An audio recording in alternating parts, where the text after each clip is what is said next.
You aren't feeling any mold effects, are you?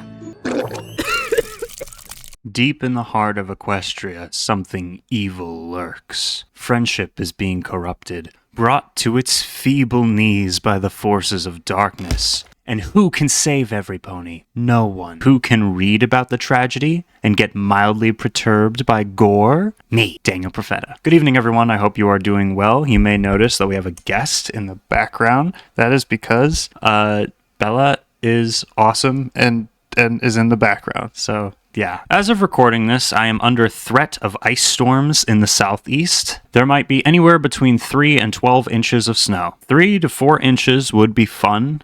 8 to 12, I don't think we would even know what to do with all of that. This is a dick joke. Anyways, we might lose power for a few days, and going to the grocery store reveals that every single bottle of water, except Dasani because they are evil, have been ripped unceremoniously off the shelves. I'm getting PTSD flashbacks of 2020, and what better way to celebrate that than to talk about My Little Pony infection AUs. Now, I've been doing YouTube for some years now, talking about horror, making jokes, going insane, the usual, but recently this channel has gone from like 100,000 of you to 150,000 of you, and now we're here in just a matter of a couple of months. So massive welcome to all of the new, cool, awesome, crazy people. Only sexy people watch this channel. That's how I know that you're awesome and crazy. We've done like 5 MLP infection AU videos so far. 5, 6 or 7. And extensively, I have found that they focus on the main 6 characters of the show, which is all well and good, but I think it's high time we pulled back a little. Let some other characters join the mix. Give them a chance to shine. Which references that episode where Spike goes from being a wimp to being a 40-foot tall asshole. That is the trade-off with Spike, right? It's only doormat or framing an owl for murder, or growing to massive proportions and causing hundreds of thousands of bits worth of property damage.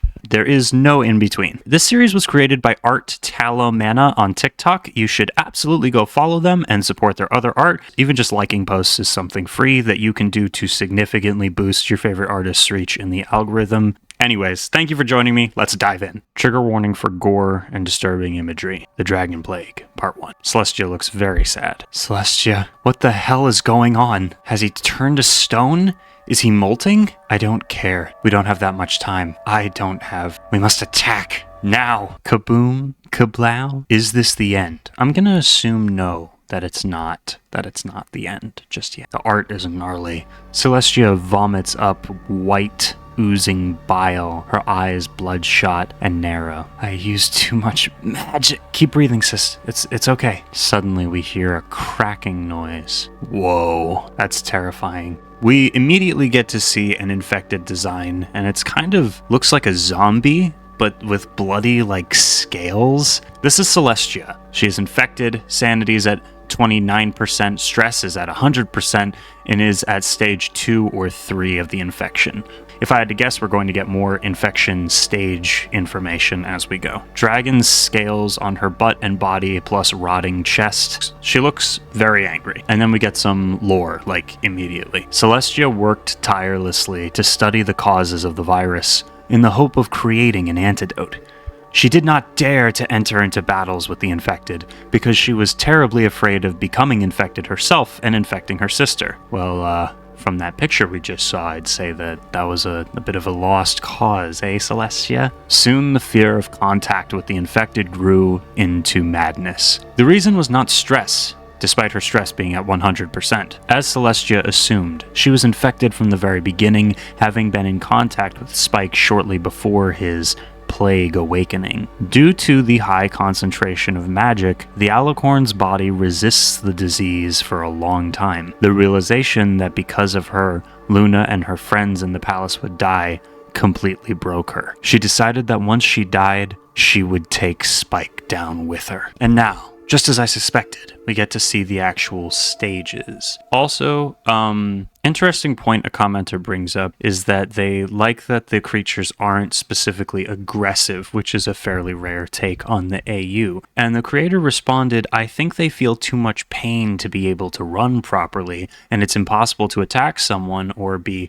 dangerous monsters in such condition. which that's a pretty cool take, I think. This is stage 1, the first 0 to 14 days. You'll see skin peeling, the hair start to fall out, creating baldness. The cutie mark is fading, feels tired, frowning smiley face. It starts to shed almost like a dragon. Fitting because the dragon plague. Stage 2 is 14 to 21 days. The veins start to swell. It gets blistered all over with what looks to be dragon scales. And the sanity starts slowly dripping away. Mostly red blisters, this is the red dragon phase. The blisters are all slowly pulsating. Then we have stage 3, 21 to 28 days. 28 days? Do you mean the thing that inspired a lot of these? Pimples fill with pus, which is the white dragon phase. Rotting begins and regeneration.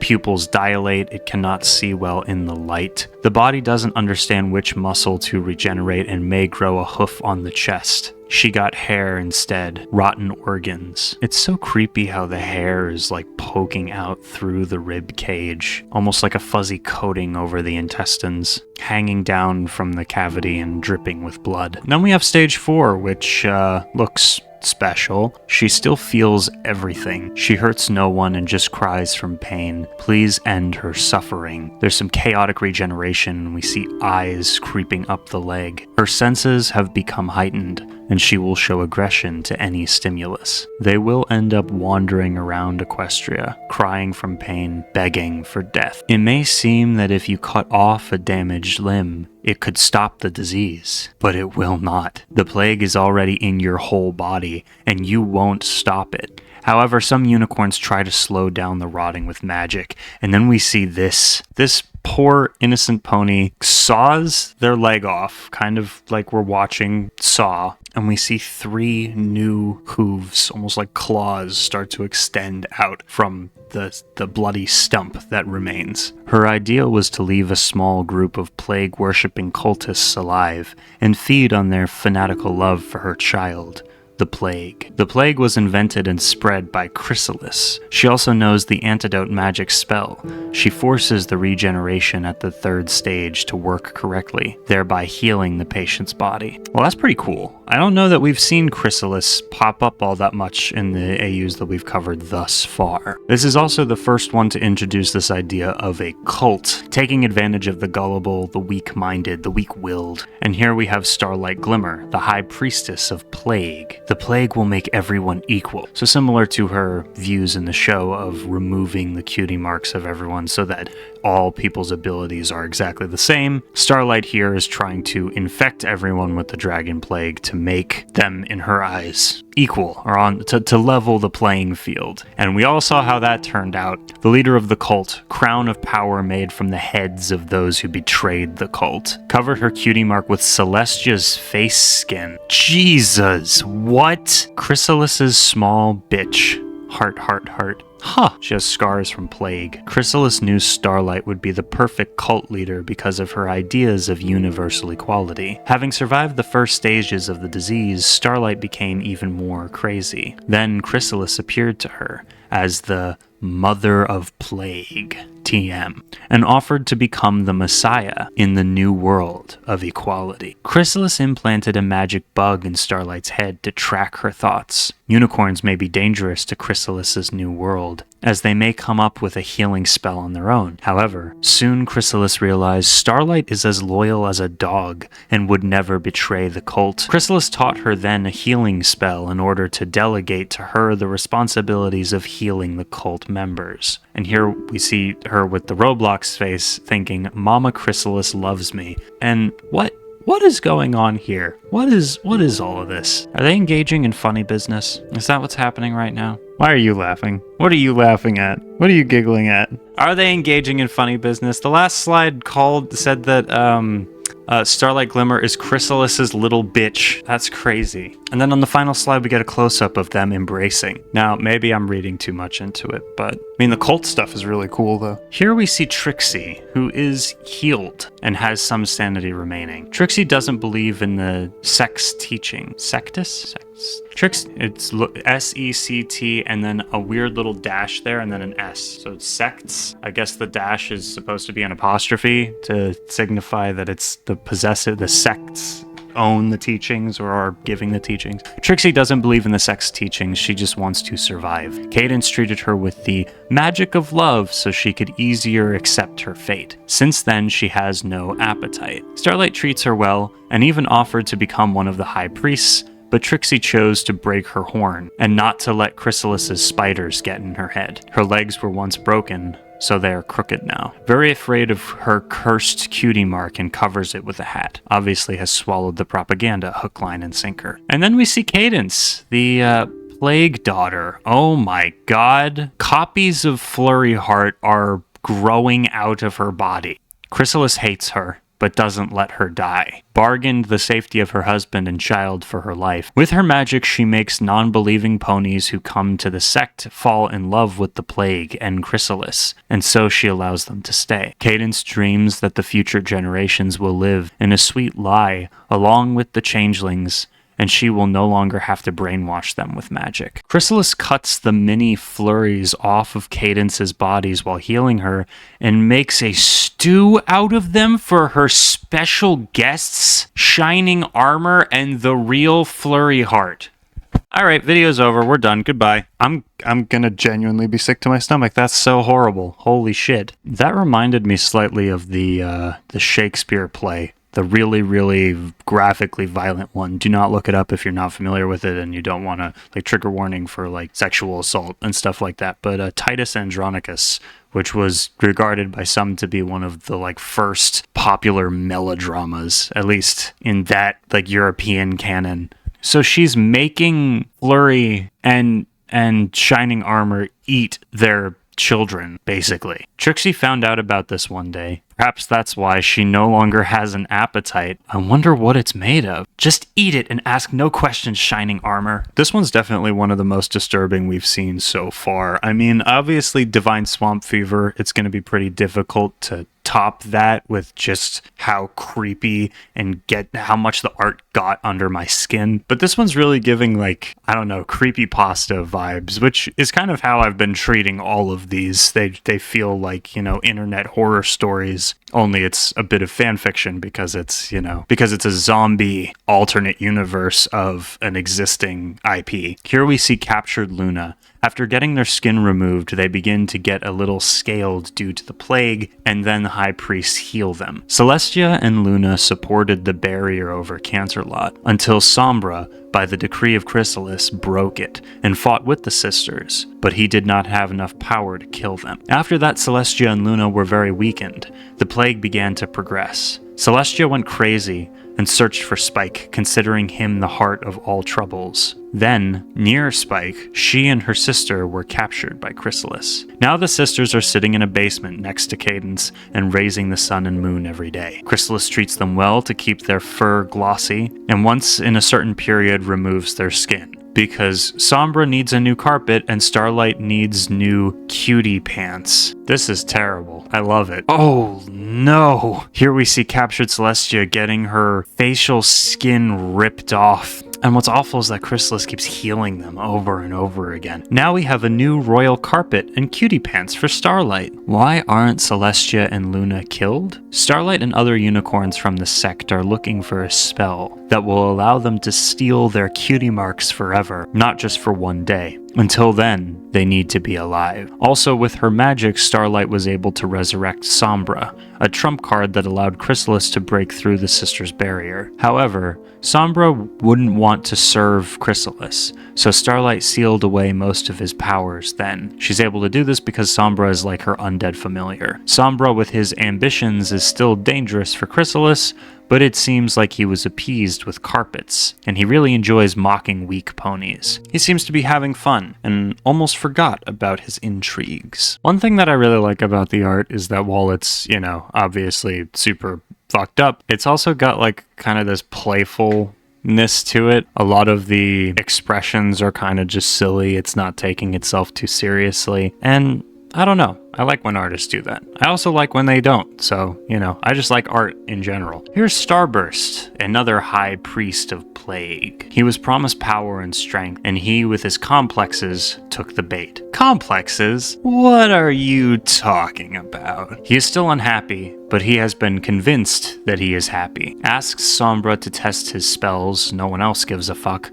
and Sombra sometimes accidentally misses. That's why he often has fresh burns. He doesn't have heads on his crown like Starlight because he's too squeamish. And here we see Luna's face skin is going to cover his cutie mark. I know earlier I mentioned this was based off the episode where Spike becomes evil, because that's how it was pitched to me, but apparently I was lied to. And it's actually about eating babies and ripping faces and damn. Attention jump scare. What the hell? Why are your hands like that? Scootaloo, Applebloom, and Sweetie Belle tried to get into the sect as spies, but they were discovered. Scootaloo and Applebloom became test subjects for Sunburst, who explores the limits of plague regeneration. They've cried so loudly that Luna heard them and volunteered to put them to eternal sleep. Sometimes Sunburst wakes them up to check their condition. There's just blood, gallons of it, flying every which direction. Now what I'm asking is, where did Sweetie Belle go? Let's continue. We get to see more of Chrysalis, the plague mother. Her neck and chest are fluffy. Should have listened to the mom. Ponies say that she became good and gave the ponies the healing spell, while Celestia left her people. I wonder if that's the brainwashing speaking. Probably not. And here's King Sombra and his pets. I think that's where Sweetie Belle went. Do we see that right now? This one? Yeah. Glasses? Does she have glasses? I don't even see purple hair.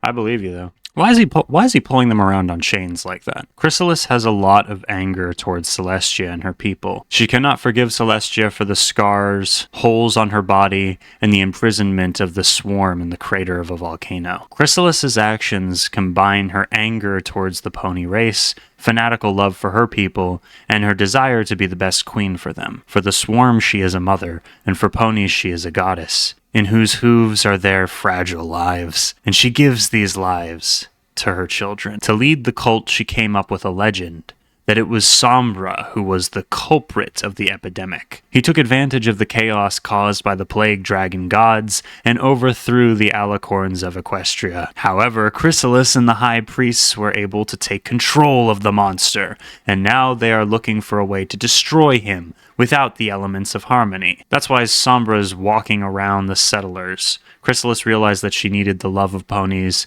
and she reprended, I'm not sure what that's supposed to mean in this context, just like the other high priests. Their sun crown is not only a sign of power, but also a painful punishment for past sins. And I'm not sure what reprended could, repented maybe, but I don't really think that fits. But basically, Chrysalis has led all of the ponies to believe that Sombra was the reason that the infection began, and that she is what has saved them. And then I don't really know what this is. Slither.io worms. If Chrysalis is able to put spiders into people's heads to track their thoughts and hear what they think, or is able to manipulate people's thoughts and make them think certain things, why the fabrication? I guess that's part of it, right? I guess that's part of the hypnosis. It's just earlier in the series it felt like I was being led to believe that Chrysalis was directly mind controlling some of these people, or hearing their thoughts and then getting rid of them if they committed wrong think. But now it seems like her hold over them is more subtle and more fragile than I initially suspected. In addition, the plague is a kind of punishment sent by the dragon gods made to cleanse Equestria of sinners. But Chrysalis has the power to go against it, and she became kind of the savior god for ponies. However, in order to avoid the wrath of the gods again, ponies need to reconsider their way of life, sinless, and accept the idea of plague equality, and always obey their savior goddess, or else. Ponies believed in this fairy tale and now follow the cult. Besides the militia of survivors, another hope for ponies is the union of Sombra and Flurryheart. Now, quick pause here.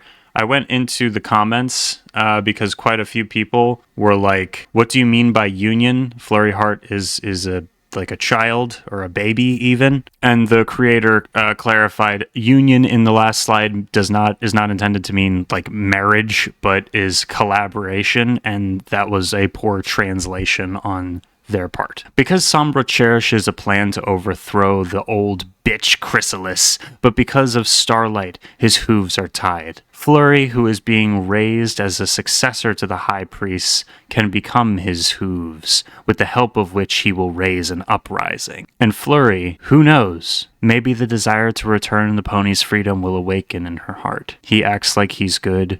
She's a naive child who knows nothing, and he tells her not to talk to Sombra. Led by Zecora and Sunset Shimmer, who returned at Celestia's request, a small group of survivors fled from Equestria far to the south. Rainbow and Applejack were with them. Pinkie refused to run, remaining in Equestria to look for her missing friends. Rainbow wanted to go with her, but Applejack managed to hold Rainbow back. As day turns to night, the group of embroiderers? I'm going to guess that is another translation error. The group of embroiderers is crazy. The group of, adventurers maybe, know that Princess Luna and Celestia are alive and do not lose hope of one day returning and saving them. They call themselves the Dawn Ponies. Fluttershy hung on Spike's horns for some time, but was still alive. Discord found her and made a deal with Chrysalis. Discord does not stop her from spreading the plague, and she heals Fluttershy. Discord himself could not, because chaos magic is not able to streamline regeneration. And now they live together with the Chrysalis community. Fluttershy has become a bit of a vegetable after her experience,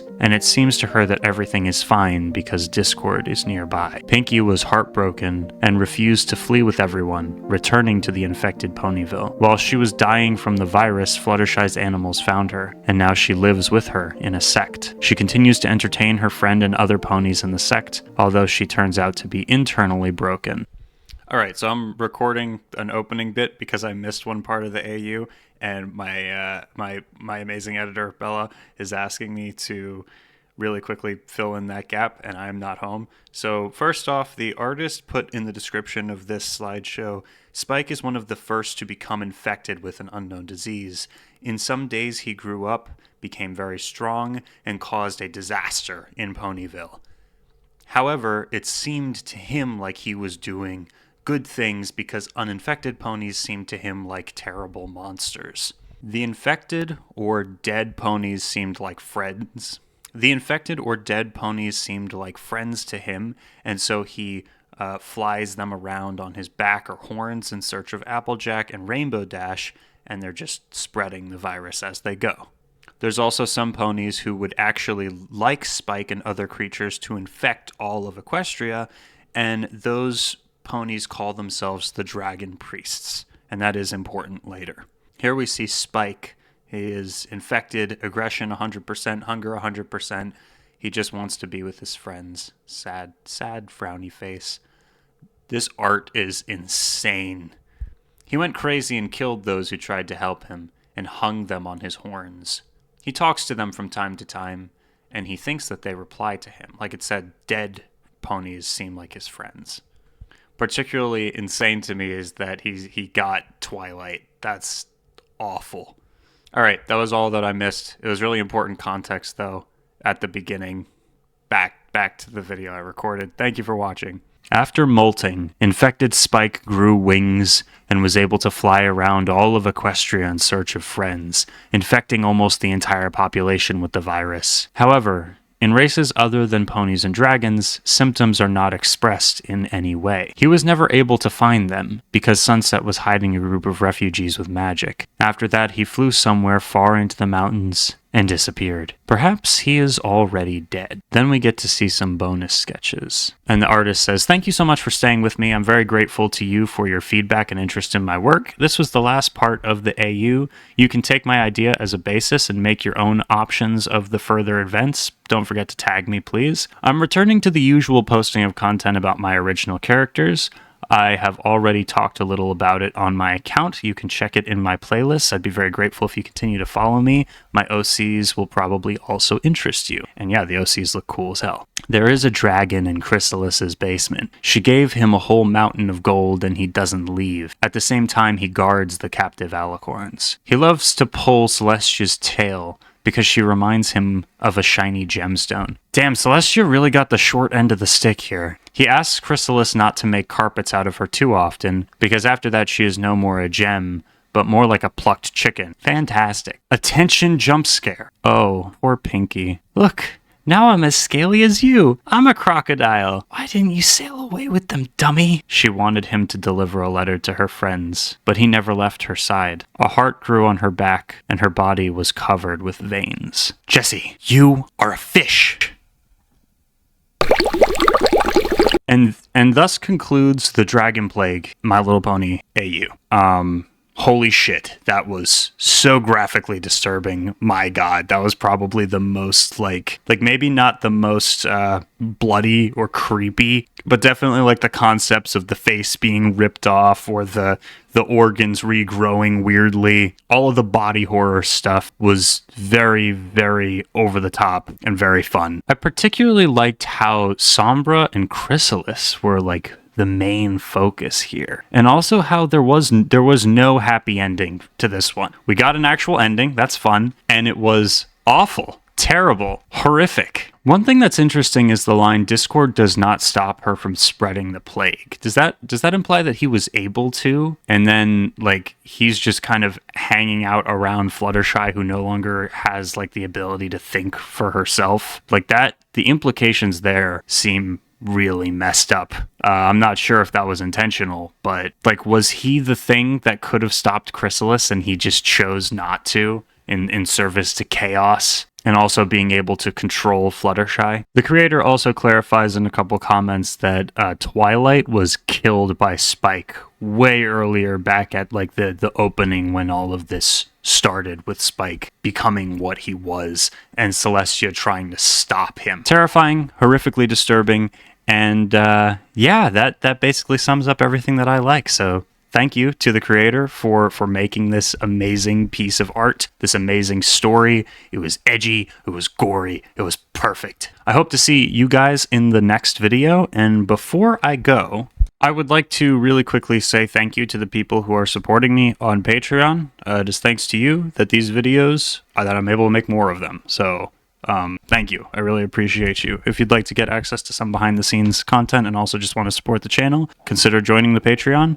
We've gotten 3 new members since the last video. So welcome in Spider, Rotten Cake, and Dissemiotic. And also thank you to Rudoodle, Nervous, Birch, Cupid, Delphi, Joe, Bug, Linty, Paper, Danny, Gun, Geek, Drarko, Kyojin, Opossum, AJ, Dark Beast, Bile, Coyote, Cuba, Bat Noise, Phoenix, Bees, Lori, Amelia, Panflute, Thomas, Justin, Lou, Tom, Dave, Elkie, Stardrop, Nude, Joseph, Mr. Fox, George, Boris, and Kim. We are Legion. I will see you in the next transmission.